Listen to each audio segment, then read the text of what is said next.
Okay. All right. Welcome to the crypto seminar, everyone. Today we have Matan, who is going to present his work on maliciously-secure PIR almost for free. This is his joint work with Brett and Pratyush. Yeah, so like I said, the story work about Pratyush, where my advisors is at Penn, where I'm a research assistant. Next year, I'll be joining you guys here at CMU as a PhD student. Very excited. And if you think the slides are even half decent, then thank Pratyush, who spent a bunch of time working on it with me. I am not that great in thoughts yet, as you will soon witness. Okay, so I guess before I kind of tell you all about our work, I just kind of want to motivate first private information retrieval for people in the audience who have not seen it, and then the need for maliciously secure information retrieval. And we're going to first start by motivating it by just talking about plain information retrieval. So this is a fairly common setup. You have a light client, and this light client wants access to a much larger database. So it'll outsource this database to a server, and then when it needs to query for the ith item, it will simply ask the server for it, and the server will respond with it. The client can output it. Okay, so hopefully everybody's very familiar with this. Now, an example application for this might be to outsource a large database of PGP public keys. Okay, so when the client wants to communicate with the ith person, it will ask for the ith public key. The server will respond with it. Now the client can send an encrypted message to the ith person without needing to store the entire table of public keys. However, this particular scheme comes with a problem, pretty clear problem. The server actually learns who the client is communicating with. More generally, it learns which data element you're retrieving, and this implies various things, leaks various information about you as the client, which we would like to hide. So a solution proposed to this problem is the primitive private information retrieval. And private information retrieval looks as follows. So you have a client, and now, in addition to the desire to retrieve the ith index, the client also has some sort of secret state. With this secret state, it's going to use to generate an encrypted query for the ith element, which the server can somehow process and returns an encryption of the ith database element. Now, the client can use the secret information to decrypt this, again, outputting the ith database element. And from the scheme, we essentially we want several properties. Most of them are pretty obvious. We just want correctness. So if both parties behave honestly, DBI is outputted. Privacy, the server will not learn I by looking at the client's message. And the third is efficiency. Would like the communication and computation that the client and the server need to perform to be quite small. Ideally, as close as possible to the information retrieval case. So many works on private information retrieval consider the case where the database is stored on multiple servers, which are assumed to be non-colluding, and some fraction of them are honest. But in this work, we'll focus only on the stronger model, where the client can communicate with one server, which is untrusted. Okay. And to give some people in the audience some perspective on what is known to be possible in private information retrieval, so the work of Lin et al. Shows that you can actually get doubly efficient private information retrieval, where the clients and the server perform only polylog computation in the side of the database at some modest preprocessing costs. So this is currently the best sort of gold standard. I mean, there's some other parameters at which the scheme is not so good, but at least theoretically, this kind of gives you an idea of what is possible with these kind of schemes. Now, by the way, you guys can ask questions throughout. Like if it'll just be talking, be like super duper boring. I'll also stop and try to force you guys to ask questions at various points throughout this talk, but just as a heads up, you can feel free to ask questions. So just straightforwardly trying to apply this private information retrieval scheme to the use case of a client retrieving PGP keys. We have the client sending an encrypted query using PIR for the ith element, and then the server will execute it. Client will get the ith public key, which it can use to send a message to the ith person. And we have the desirable property that the server did not learn anything about. Yay! Okay. Now, a question which seemingly much of the literature did not ask is what happens if the server is malicious? So what if the server behaves arbitrarily and not according to the PIR protocol that we prescribed?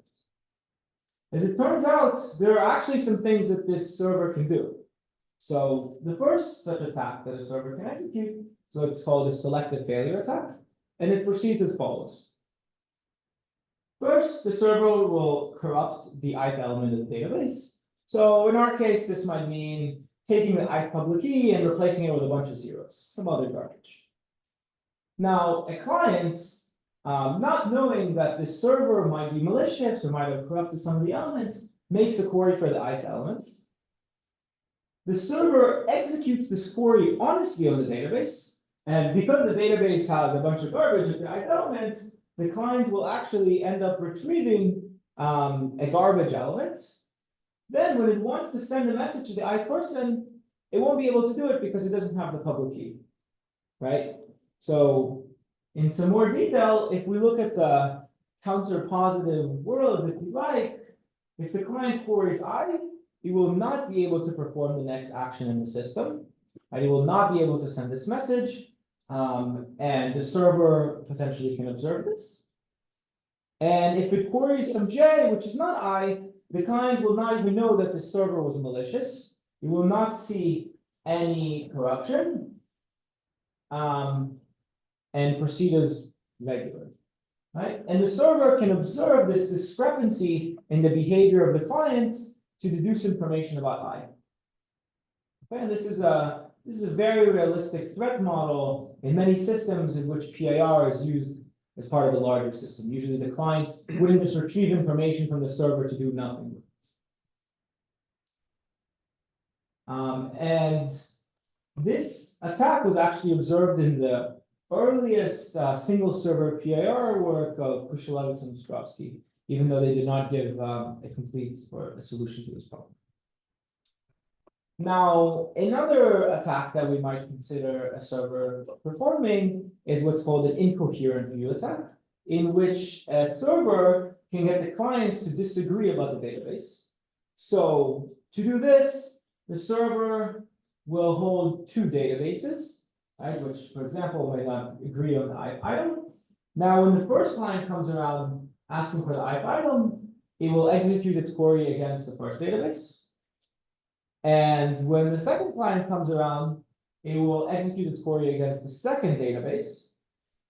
Now, as you can see, these clients, both, which could just be the same client at different points in time, for example, have both made queries for the same element, but received different elements. And for many applications with PIR, this is also a critical vulnerability. Okay, cool. So I guess before I move on to talking about prior works, are there any questions so far? I guess this heavily relies on the assumption, because usually we think about PIR being like a some special case of 2PC, and usually in NBC we do not consider like the malicious party can change the input, because usually that's something you cannot prevent.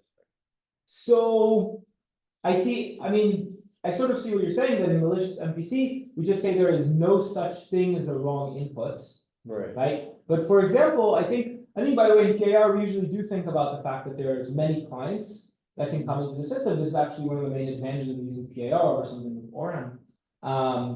And I would say that maybe in many applications, it does actually make sense to have at least a notion of a wrong input. For example, in an input that does not match the structure, right? You're expecting a number, but you're getting a string, etc. And also in all applications, it makes sense to consider the notion of a consistent input, right? So Ideally, we would want that even if it's hard to define what a correct element would be, we would want that both clients do actually are able to agree on the element, no matter what in particular is. Okay, cool. Thank you for the question. So right, like I said, some problems in PIR, we need to think about to address them. Luckily, prior work, starting with the very recent work of Colombo et al., and then with the flurry of progress with recent works, proposed a model of maliciously secure PIR. And maliciously secure PIR proceeds as follows. So in an offline phase, a server is going to publish a digest to the database. And then in an online phase, when a client comes around, it will both have its secret input, its secret, some sort of secret state, and also the digest to the database, which was published earlier. And then it will make some sort of query for the ith item. The server will execute this query against the database, respond, and then the client will output either the ith element of the database, presumably the committed database, or bot, which means that it aborted, or it says something along the lines of like, the server was cheating, and I'm not sure what the ith item is, but it was not confused to accept the wrong item. And a little bit more detail, we require the following properties. So the same correctness as before, server and client behave honestly, the client gets DBI. But then we strengthen our privacy notion to say that the server does not learn the I, even if it learned whether the client has outputted bots, right? So this resolved the selective failure attack that we had beforehand, because the problem that we had was that the server could distinguish the two worlds where the client queried for I and did not query for I, looking at whether it aborted or not, i.e. was not able to perform the next action in the system. Okay. In addition, we require a new property, which we call coherence, which essentially means that a query for I either returns DBI or bots. And this clearly resolves a coherent views attack, because now no two clients can get confused, no client can get confused to accept a wrong element of the database. By coherent, do you mean if I query I twice, Yeah. I'll get the same outcome? So that's not necessarily true, right? So if you query I, you either get DBI or bots, right? And it could be that the first time you query, you got DBI, and the second time you got bots, right? And you can see that this is sort of necessary because for the first query that you make, the server can behave honestly. Of course, you'll get DBI. For the second query, it can just return you all zeros, like just not even executing the query on the database. And of course, the best thing you could do is output bot. This does not give you any information about DBI.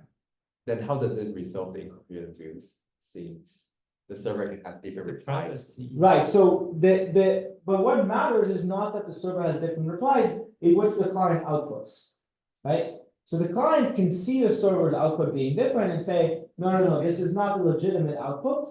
Then I'm going to say, I'm not sure what this is, right? This is what bot symbolizes. So combining the privacy and the coherence, do you mean that even the server can see the client's output, he still cannot distinguish any query index?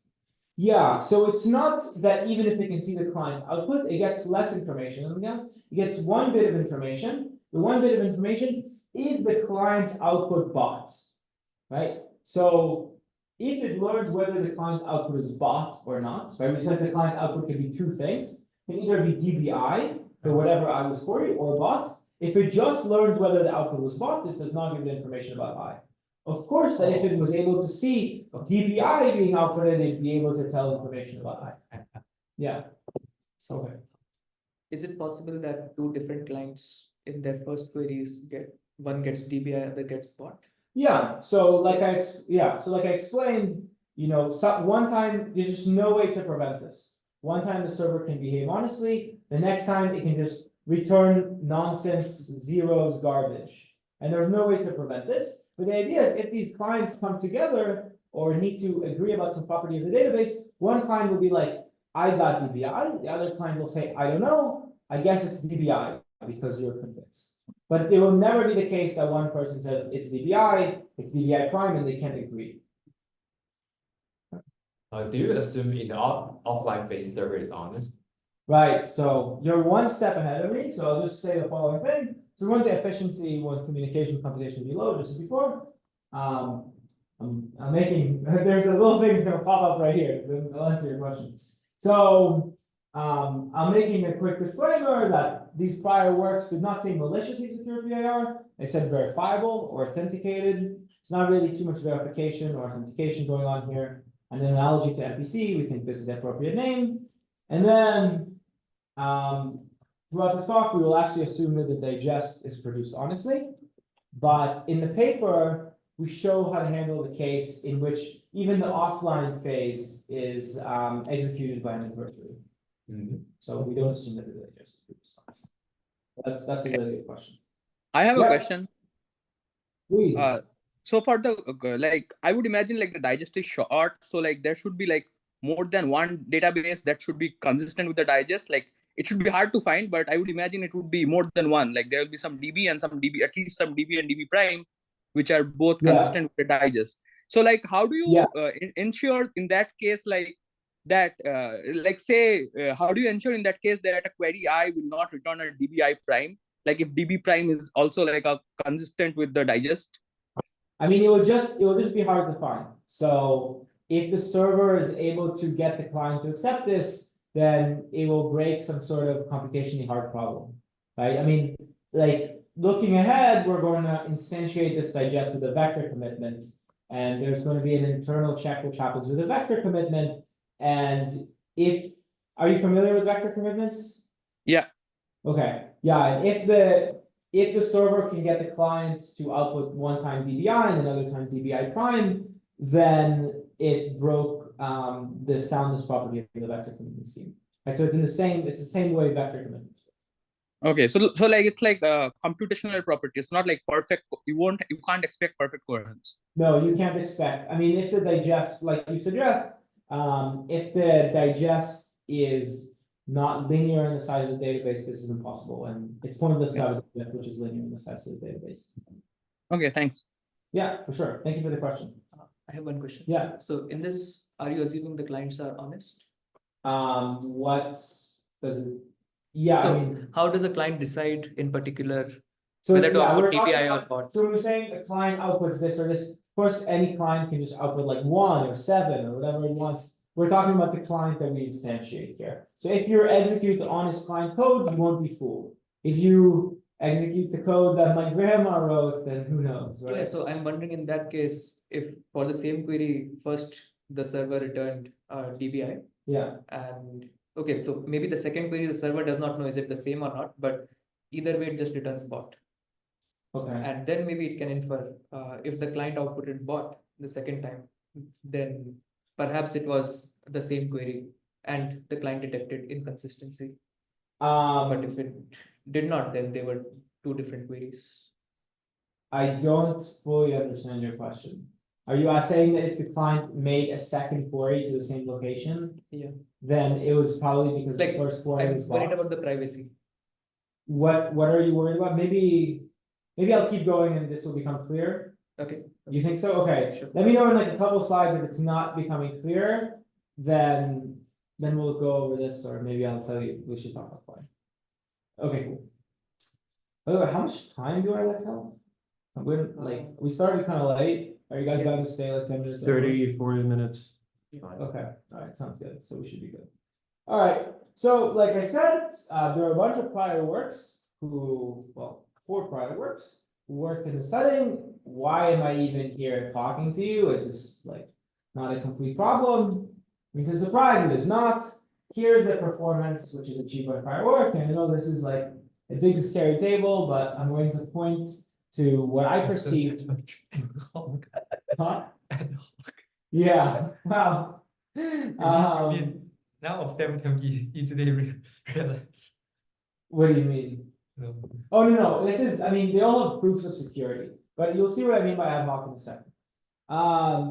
So I'm going to point you to what I perceive to be the gaps in these works. So first, the methodology are ad hoc constructions, and what I mean by this is that rather than looking at like, oh, we have some PIR scheme or we have a large class of PIR schemes, here is how we transform them into mPIR schemes, maliciously-secure PIR, mPIR schemes. Like they just like construct some very specific PIR schemes, which have very specific properties, and then they're able to turn those maliciously secure, right? So this means that they leave it pretty open to understand the relationship between PIR in general to mPIR in general, just like we understand the relationship between MPC and maliciously secure MPC. Also, the fact that their constructions are non-modular is kind of an issue for, say, implementation, or just for like improving one component and hoping to get the other one better, like we can do with MPC, for example. Another gap is that these assumptions are somewhat limited. We know PIR from quite a few more assumptions. In particular, there's a couple of number theoretic assumptions which are not represented here, and it's not clear if mPIR can be built from these assumptions. And third, as you can see, these works achieve at best a square root overhead, while, like I said, we know doubly efficient PIR, which is exponentially better. And I guess I'd just like to point out the work of Wang et al. That has like a little star next to it and says one-way functions. They require that the client stream the entire database every so often, which is like kind of usually outside of the realm of PIR, and like I guess like a little impractical in some systems. So that's Well, why actually, we have a new result saying that in one-way function you have to do it, unless you do it around that. Right. I think that's why. I mean, essentially, you can't without doing that, right? Yeah, you can't without public key assumptions. Yeah. You can't like not stream database. And when you do stream the database, I mean, essentially the way I see it, you're like finding a way to like compile down like a 2-server PIR into a 1-server PIR, while like in a more desirable way than like maybe you simulating the server completely. So you have to simulate the server every so often. Yeah, it's like another range of techniques for PIR, which is suitable for some settings. Okay, cool. So wait, any questions about prior work?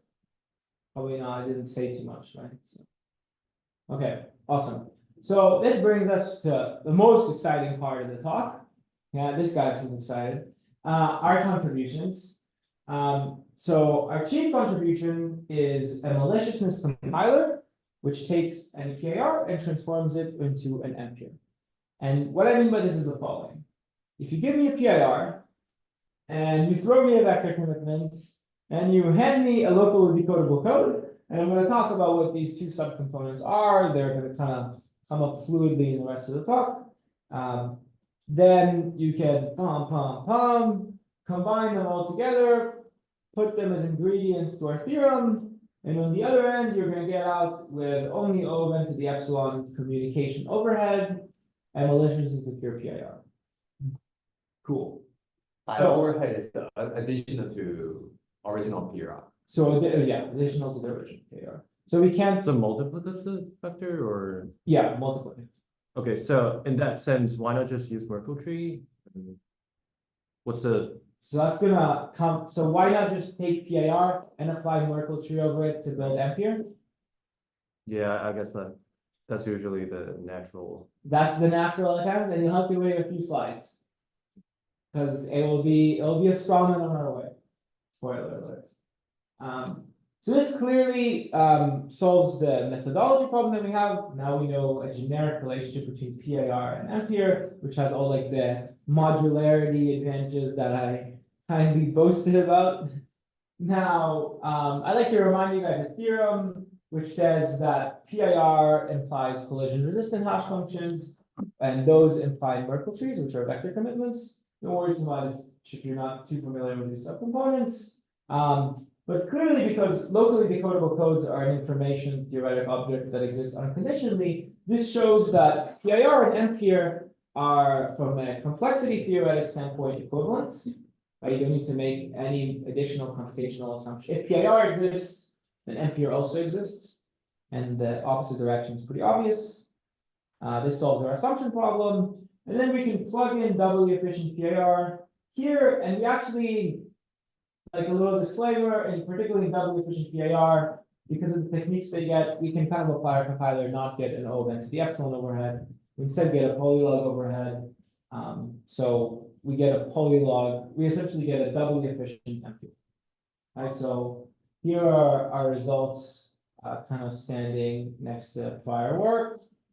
I guess the distinction, well, I'm trying to make suggestions to the side. Please. So usually we will state like, because they are in very, very different models of PIR, so.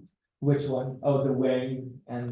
So a lot of them, I think, are in like the client preprocessing model and Right. like in the global preprocessing model, so. Right, you're right. There are some differences.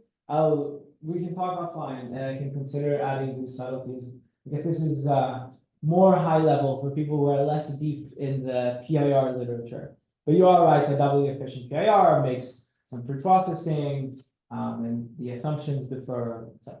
You mean Well, even from the high level, it makes a Yeah. lot of difference because you get the polylog communication, polylog computation, we get like a really, really big blow up in the storage and making it like, apparently we don't have like a practical DPR. Right, that's true. So, and you mean Yeah, that you mean O n to the you epsilon. mean you can get the collision resistant hash from the PIR scheme. So you Yeah, mean- so if you have mean- any PIR scheme, it generically implies that there's a collision resistant hash function that exists. So you mean the global So just the most plain PIR without preprocessing.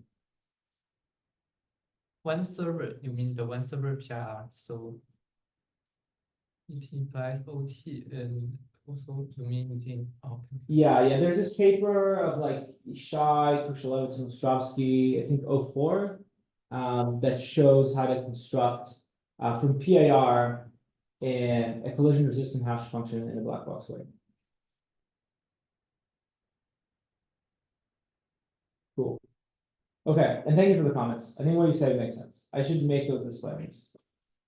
Cool. So I guess no more questions.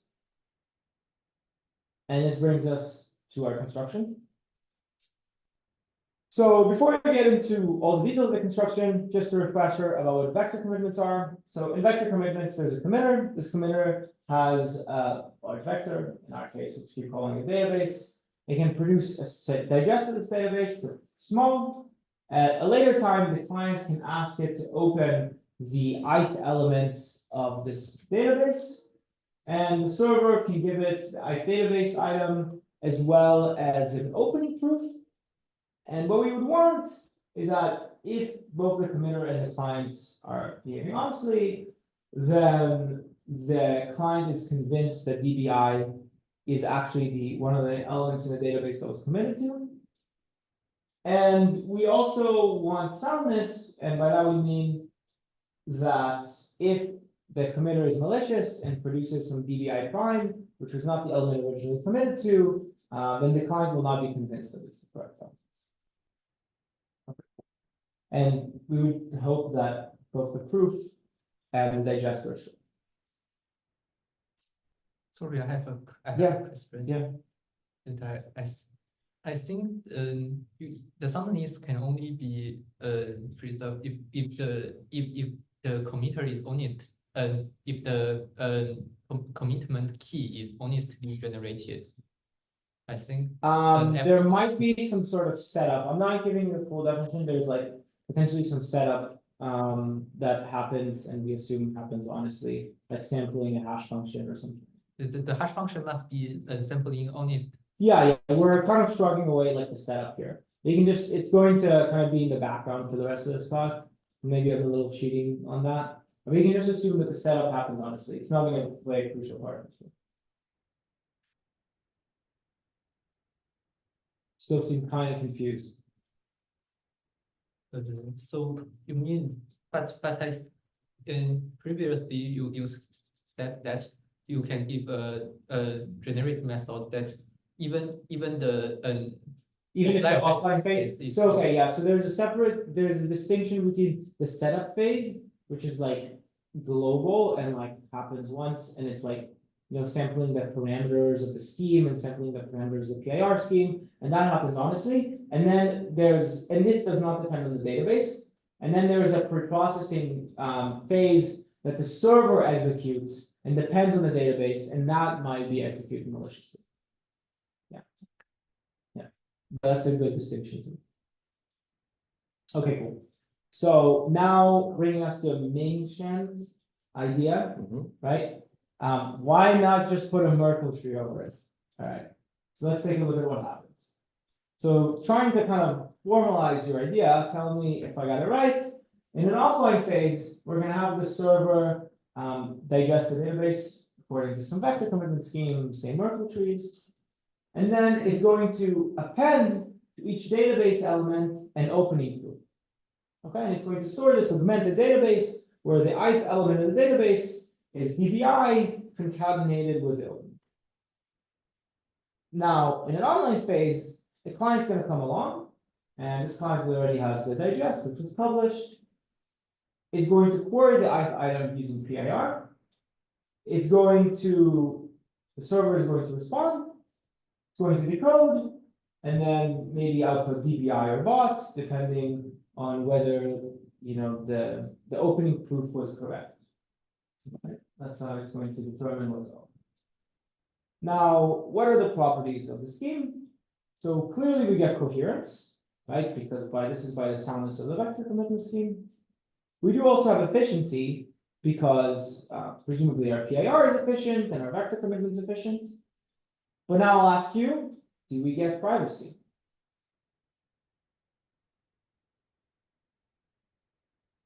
I'm gonna keep like a little awkward silence for a few more moments to try to steer. Wait, what does it mean, brains. privacy here? So privacy means that it's a strengthened notion of privacy, right, that we introduced for the sake of mPIR, which says that not only can the server not learn information about I by looking at the client's query, but it can't learn information about I by learning whether it outputted bot or not.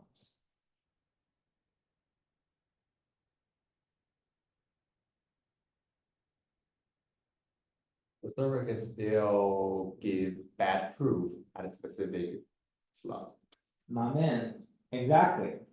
So the scheme is unfortunately not private. Still, this is not an mPIR scheme because the server can introduce a selective failure attack.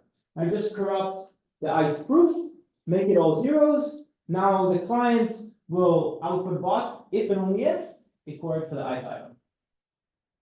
So is that clear for everybody? Clear? Okay, cool.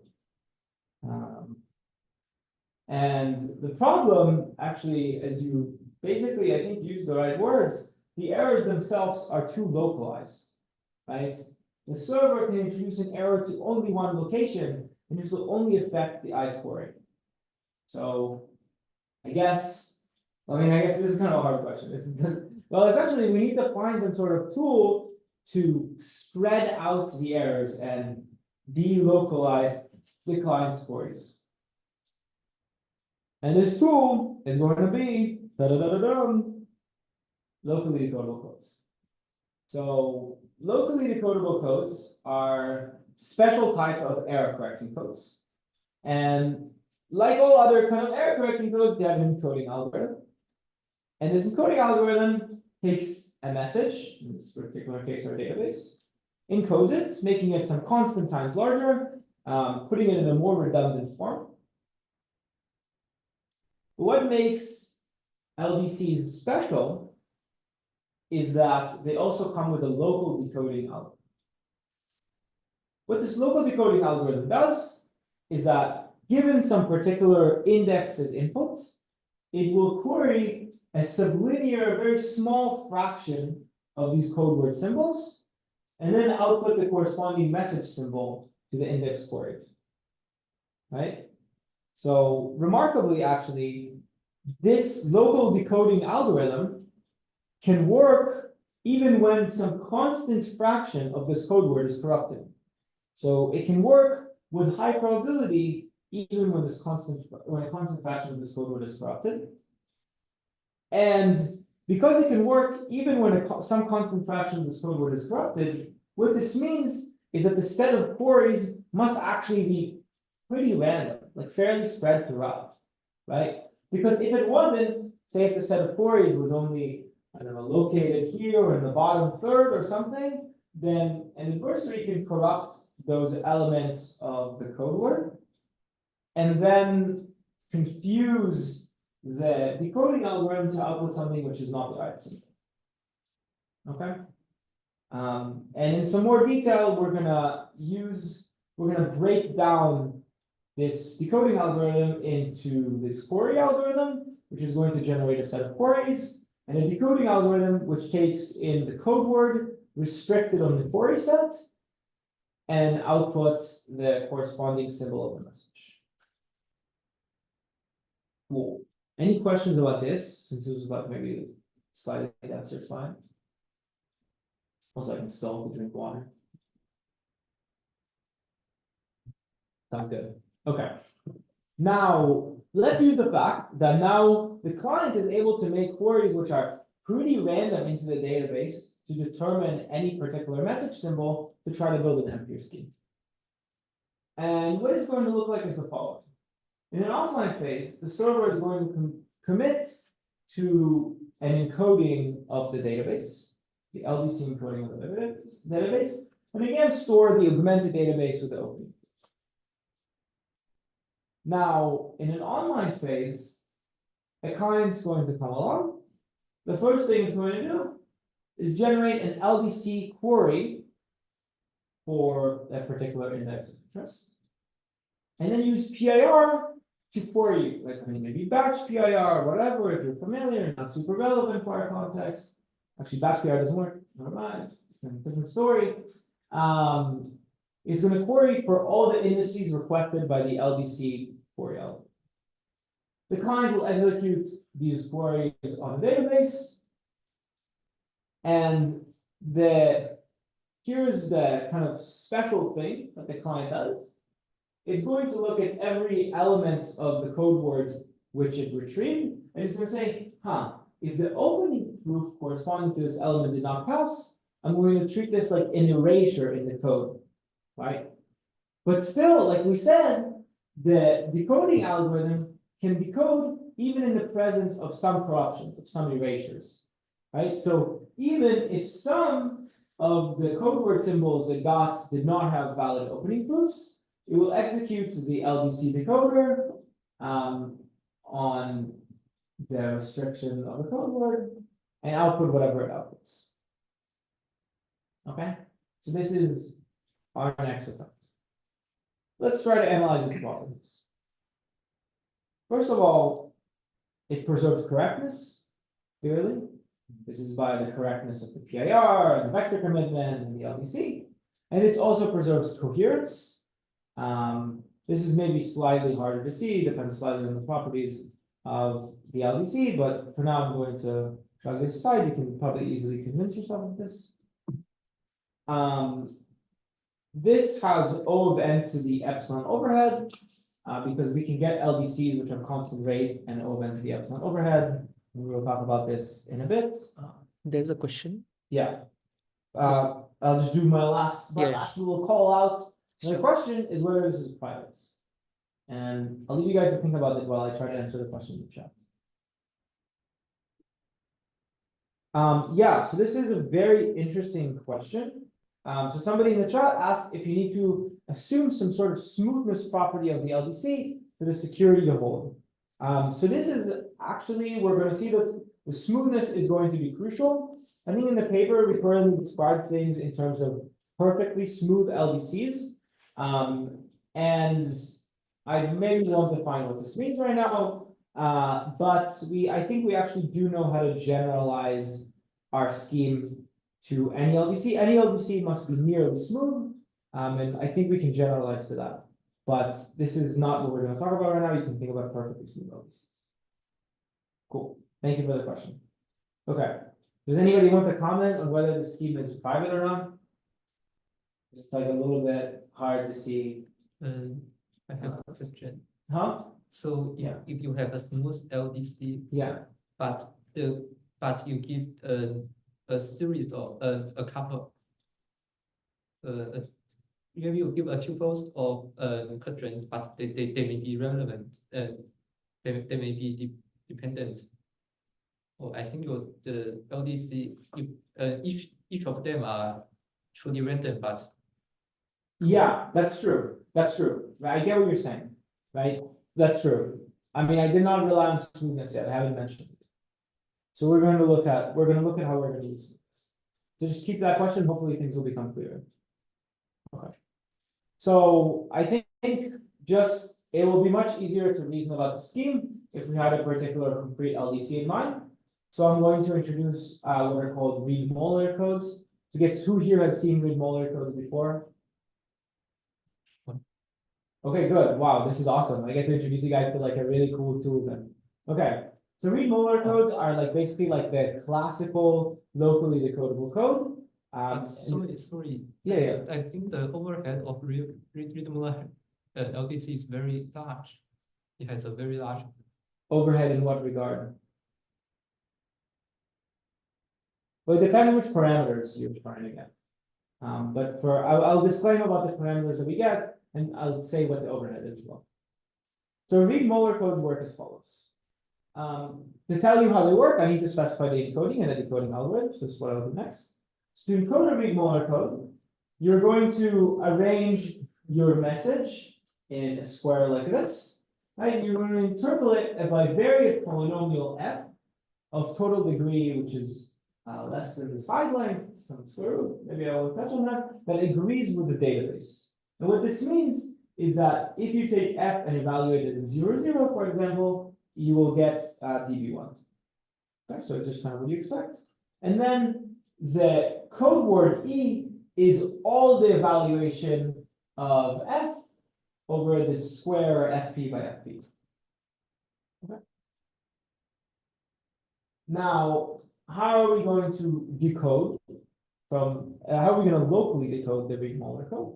We can non-locally decode by just thinking about polynomials, like we think about Reed-Solomon codes, if you guys are familiar. But to locally decode, the cool trick is that to decode dbj, we're going to pick a random line which goes through dbj.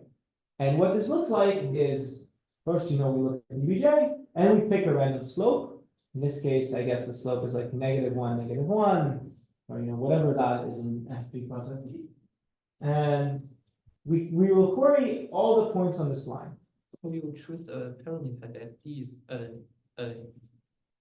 is essentially the square root of n. Yeah, so p, so as I wrote on the previous slide, as I wrote on the previous slide, we're going to choose p to be approximately square root of n, and the total degree of this polynomial is going to be slightly less than the square root of n. Okay, so some constant fraction.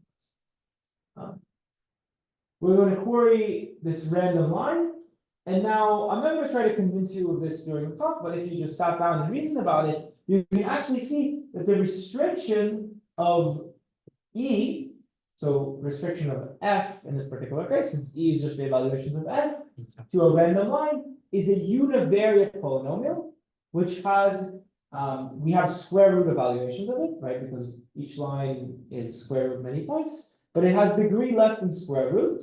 So it actually has some sort of redundancy to errors, and we can use all sorts of polynomial interpolation, reinterpolation type of tricks to recover dbj from these particular evaluations, even if these evaluations have some errors in them. And as you can see, our decoder read only square root many elements. So we actually did some significant savings already on reading the entire code. And more generally, I guess commenting on the parameters, we can define the QMD Reed-Muller code to be the m-variate polynomial, rather than bivariate polynomial of total degree d over some fq cross fq cross fq. And what I was going to tell you is that you can, get Reed-Muller codes which have query complexity O of n to the epsilon, where epsilon is essentially 1 over m, with rate, which is constant.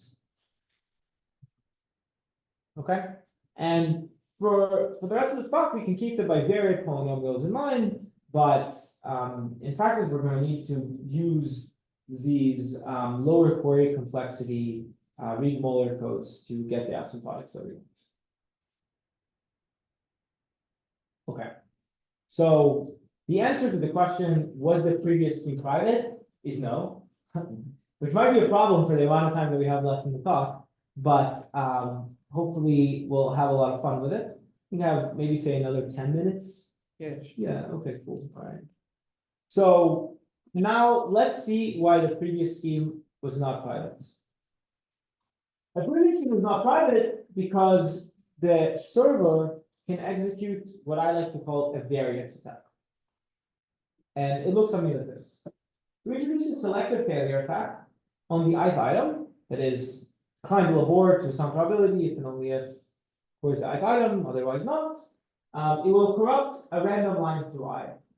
So in our modular arithmetic space, a random line is going to look like this. Okay. Now let's consider, like we did before, the counterpositive worlds of what could happen depending on the client's query. So if the client is going to query I, well, with some probability, it's actually going to pick this line that's corrupted everywhere, right? This probability, I'm going to tell you, is 1 over poly. There aren't that many lines in it. So the noticeable probability, it will pick this line, and when it picks this line, it will abort. However, what will happen if we will query some j, which is not equal to I? So let's take a look about what a line through dbj looks like. As we saw, it intersected with a line in I at only one location. And in general, this is what we would expect. Lines intersected at most one place, blah, blah, blah. I don't know if you remember some teacher from grade school telling you that. And then because we said that these lines have some tolerance to errors, it will never abort. It will always be able to decode dbj. Okay? So query to I, there's some probability which it will query this corrupted line L and abort. And if it queries for j, it will never need to abort, basically. And this should ring everybody a red alarm bell. It says selective failure attack. And actually, particularly to the folks which are more aware of LDCs in the audience, this hints at a much broader pattern which exists beyond the read Molar code. And the pattern is something like this. We have a guarantee from the LDC that both queries for I and queries for j are decoded with some good probability. So maybe greater than 2/3. However, the gap between the decoding probabilities of these elements can be quite big. So in this case, it can be up to like almost 1/3. Okay.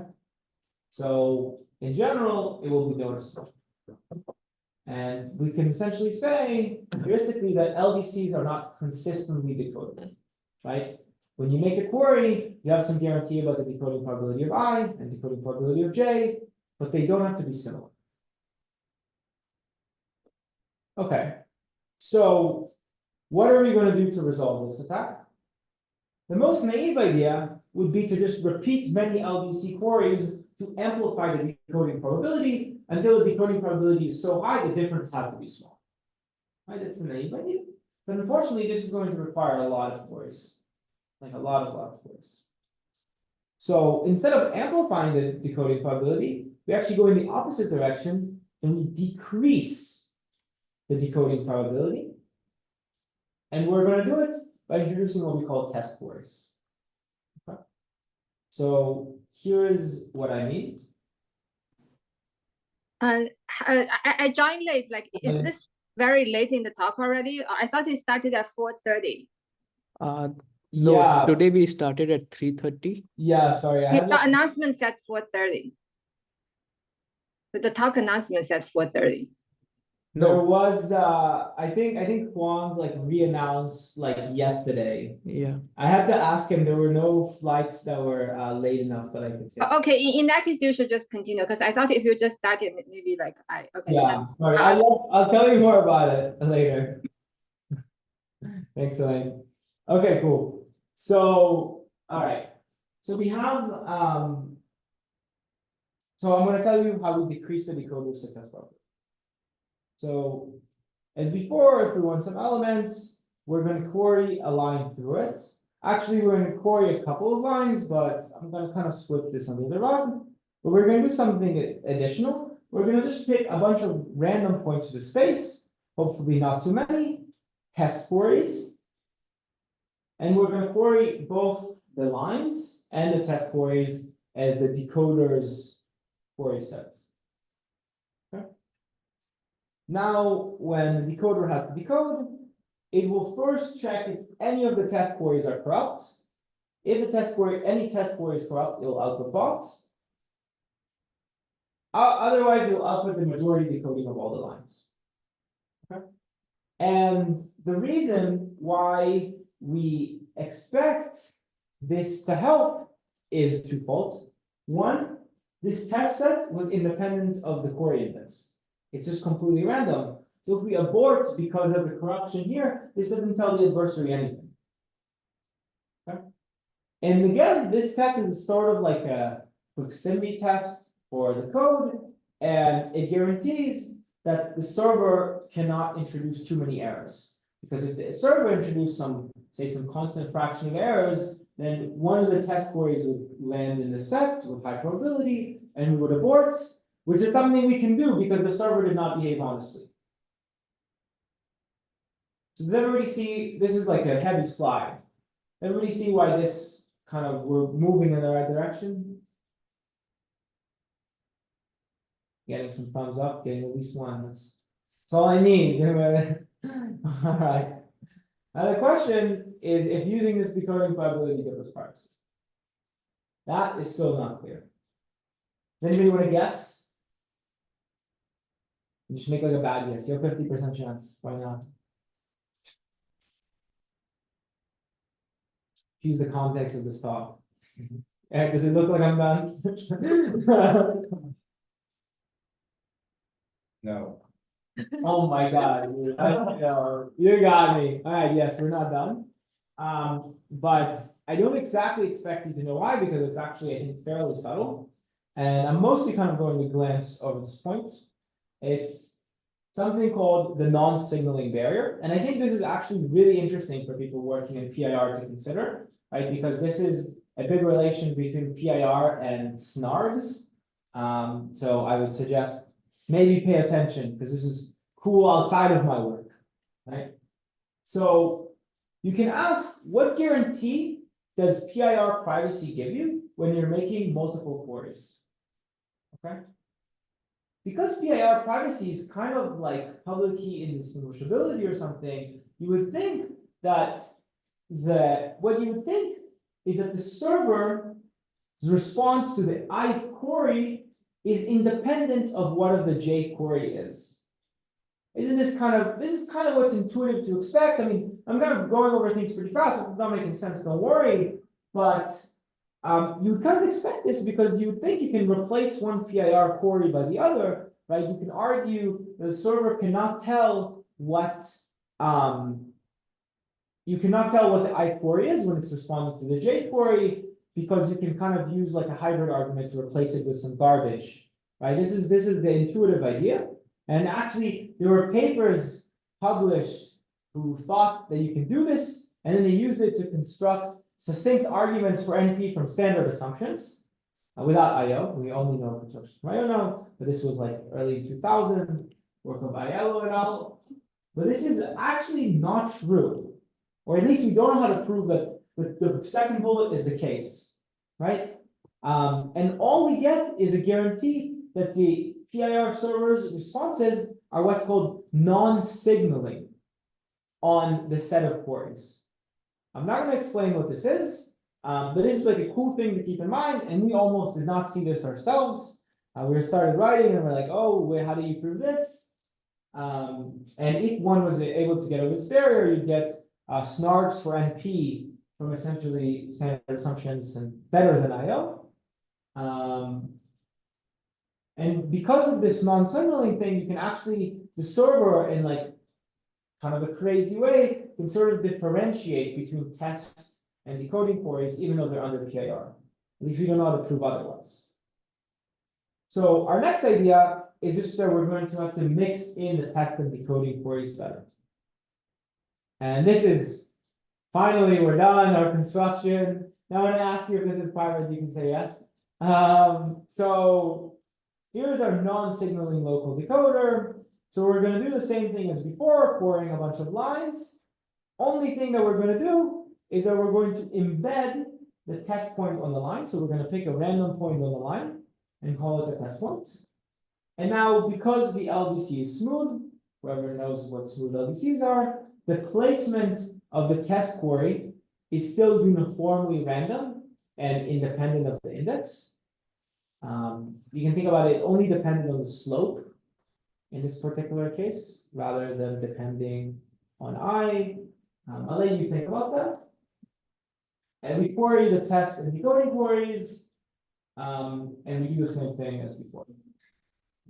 But now we've ensured that the test queries are in basically information theoretically embedded within the query set. Sorry. So you mean that the T is also one of the L elements.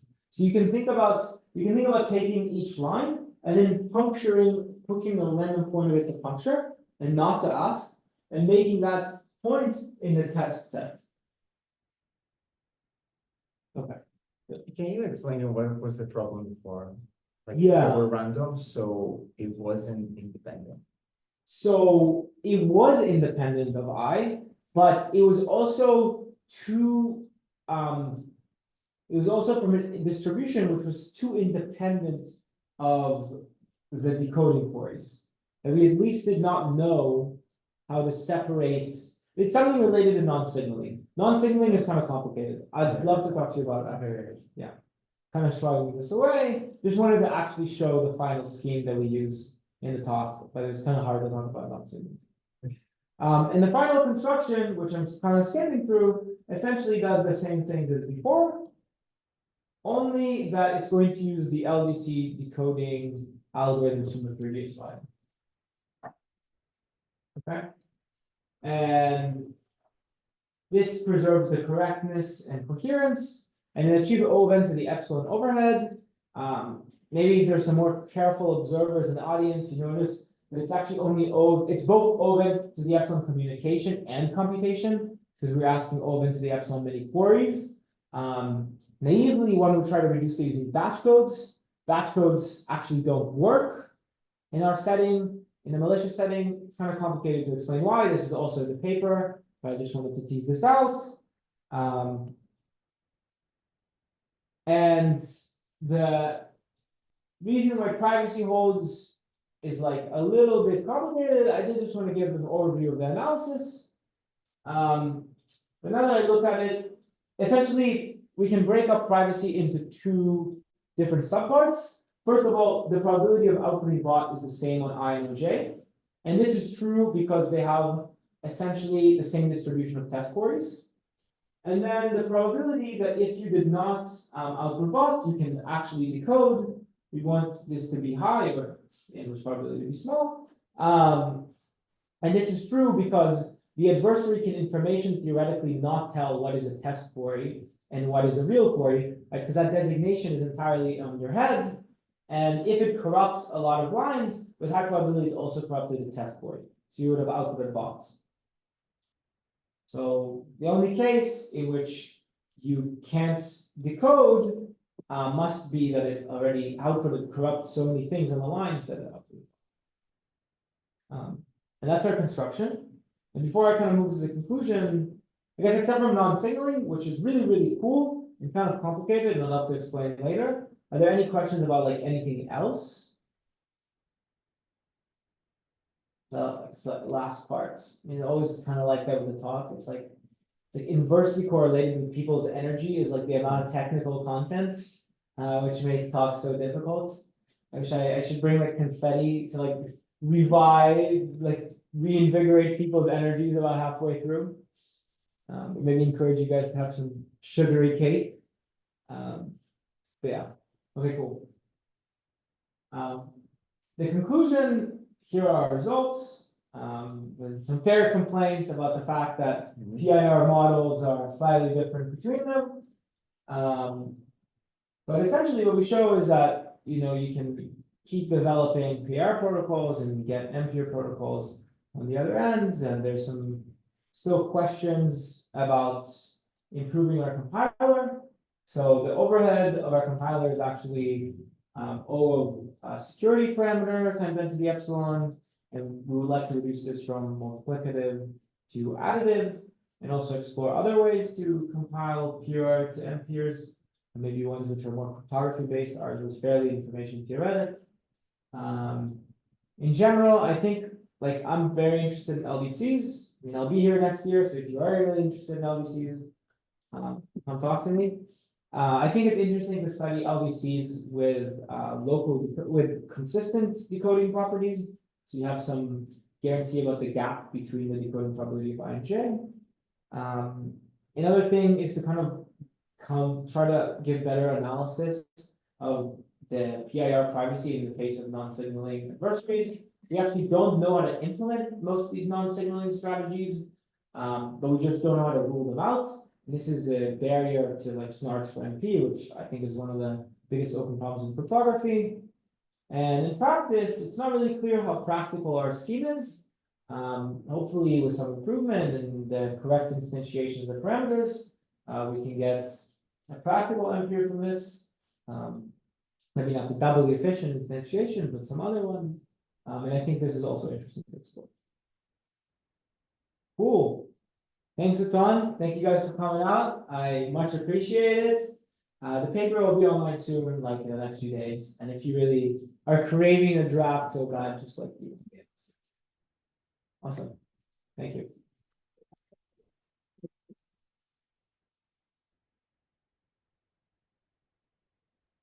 Yay. Rock and roll.